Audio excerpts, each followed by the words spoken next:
నీలి మేఘమును నీడగా మార్చి అగ్నిస్తంభమును కాంతిగా నిలిపి సైన్యములకు నీవే సారథిగా నిలిచి నింగినంటిన గోడలు కుప్పగా కూల్చిన సైన్యములకు నీవే సారథిగా నిలిచి నింగినంటిన గోడలు కుప్పగా కూల్చిన మా పక్షమై ఉన్న మహారాజువు నీవే.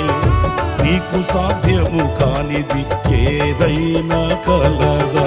సహాయకుడా, నిత్య స్తోత్రముడా, ప్రభాకరుడా, బహుబలవంతుడా, సత్యవంతుడా,